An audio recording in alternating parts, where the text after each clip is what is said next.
விஜய் வந்து என்ன பண்ணுறாரு, காவேரி கிட்ட சொல்லிகிட்டே இருக்காரு, "இங்கே பாரு காவேரி, எப்படி இருக்கணும்னு முதல்ல தெரிஞ்சுக்கோ. தேவையில்லாமல் டென்ஷன் ஆகாத" அப்படின்னு சொல்லிட்டு, நீ நல்லா தூங்கணும்னு சொல்லிட்டு அவர் லேப்டாப்பை போய்ட்டு வேலை இருக்குன்னு பார்த்துட்ருக்காரு. வந்து பார்க்குறாரு, பார்த்தா காவேரி நல்லா தூங்கியிருக்காங்க. இப்படி தான் அவள் நிம்மதியாக தூங்கணும்னு தான் நான் நினைக்கிறேன். எந்த டென்ஷனும் அவளுக்கு இருக்கக்கூடாது அப்படின்னு சொல்லிட்டு யோசிக்கிறேன். அதுக்கு என்ன வேலையோ அதை கண்டிப்பாக நான் பார்ப்பேன் காவேரி அப்படின்னு சொல்லிட்டு அப்படியே கிஸ் பண்ணுறாரு. அடுத்து வந்து இங்கே என்ன பண்ணுறாரு, விஜய் வந்து நேராக சாரதா கிட்ட போய் பேசுகிறாரு. "இங்கே பாருங்க அத்தை, கொஞ்சம் புரிஞ்சுக்குங்க.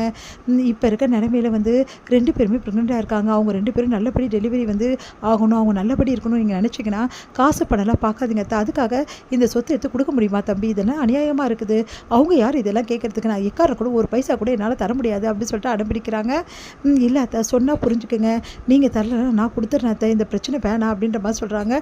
அதுக்கிட்ட "என்ன தம்பி இது அநியாயமாக இருக்குது" அப்படின்னோடனே, "அத்தை சொன்னால் புரிஞ்சுக்கங்க. சட்டப்படியே போனாலும் இந்த வாரிசுங்களுக்கு கண்டிப்பாக உரிமை இருக்குது அப்படின்னு பொறுத்த வரைக்கும் இப்போ நம்ம வீட்டில் வந்து 4 பேர் இருக்காங்கன்னா அவங்க வீட்டில் 2 பேர், மொத்தம் 6 பேருக்கும் இதில் வந்து வாரிசு வந்து இருக்கிறதால இவங்க எல்லாருக்கும் ஈக்குவல் ரைட்ஸ் கண்டிப்பாக இருக்குன்னு தான் சொல்லுவாங்க.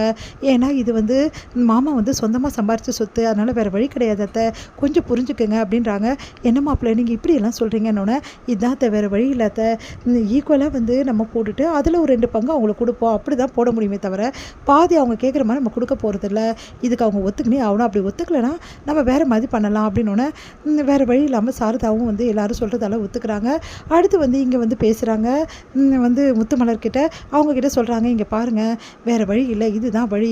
உங்களுக்கு சம்மதம்னா சொல்லுங்கள். அப்படி இல்லையா நீங்கள் என்ன பண்ணுமோ பண்ணிக்கிங்க. ஆனால் வெளியே இருந்து தான் நீங்கள் பண்ண முடியும். இந்த வீட்டிலேருந்து எதுவும் நான் விட மாட்டேன்.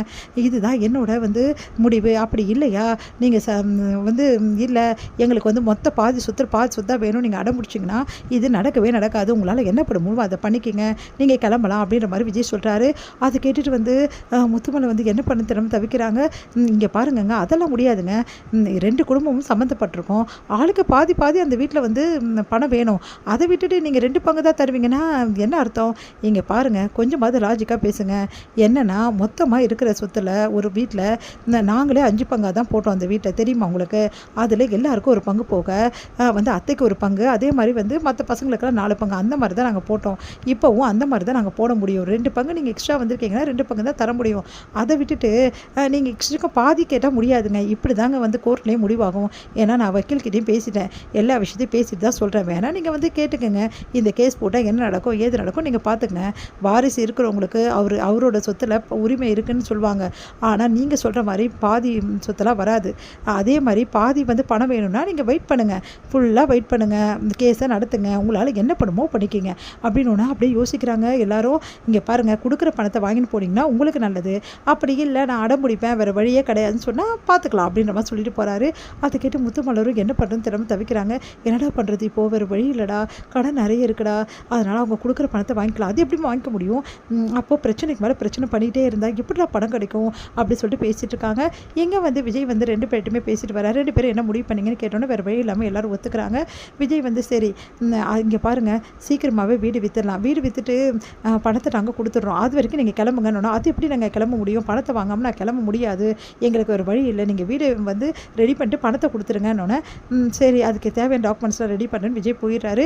காவேரி வந்து இந்த பிரச்சனை வந்து நல்லபடி முடிஞ்சிடுச்சு, எனக்கு இது போதுங்க, அவங்க போயிடுவாங்கல்ல அப்படின்னு பணம் கொடுத்தா போயிடுவாங்க காவேரி, அதுக்கு ஏற்பாடெல்லாம் பண்ணிட்டேன், எந்த பிரச்சனையும் இல்லை, அவங்கள பணம் கொடுத்து நம்ம அமுச்சு விட்டுடலாம் அப்படின்றாங்க. சரிங்க, ஆனால் அம்மா வந்து ஒத்துக்க மாட்டேங்கிறாங்களே, வித்துட்டோன்னே அந்த ரிஜிஸ்ட்ரேஷன் முடிஞ்சோடனே தான் அவங்களுக்கு பணம் கொடுக்கணும்னு சொல்லிட்டாங்க. அப்போ அது வரைக்கும் இங்கே தங்குவாங்களே காவேரி, என்ன பண்ணுறது? சரிங்க, அவங்களுக்கு தேவையான பணத்தை வந்து கொடுத்துட்டு நம்ம எழுதி வாங்கிக்கலாம், எழுதி வாங்கினாலும் அவங்க வந்து பிரச்சனை பண்ணுவாங்களா, அதை பார்த்துக்கலாம் காவேரி அப்படின்னு சொல்கிறாரு. இப்போ தாங்க எனக்கு நிம்மதியாச்சுன்னு சொல்லிட்டு காவேரி வந்து அப்படியே கட்டி பிடிச்சிட்டு அழறாங்க. நான் ரொம்ப பயந்துட்டேங்க, இந்த பிரச்சனை இந்த அளவு வந்து நீங்கள் வந்து பேசி முடிப்பீங்கன்னு எனக்கு தெரியாதுங்கன்னொன்னே, வேறு வழியில் காவேரி, இந்த மாதிரி தான் பண்ணி ஆகணும், அவங்களுக்கு பணம் கொடுக்கறது தப்பு தான், இருந்தாலும் உங்கள் அப்பா பண்ணதும் பெரிய தப்பு தானே காவேரி, 2 ஃபேமிலியும் அவர் வந்து இந்த மாதிரி பண்ணியிருக்காரு அப்படின்னோடனே எனக்கு என் அப்பாவை நினச்சா கோவமாக வருதுங்க. ஆனால் அவர் வந்து நினச்சிட்டு எல்லா ஆம்பளைங்களும் இப்படி தான்ற மாதிரி என்ன வருதுங்க. ஆனால் உங்களை பார்த்தா அந்த எண்ணம் சத்தியமாக போயிடுதுங்க. இந்த உலகத்திலே என் புருஷன் மாதிரி யாருமே கிடையாது அப்படின்னு சொல்லிட்டு ஹக் பண்ணி கிஸ் பண்ணுறாங்க.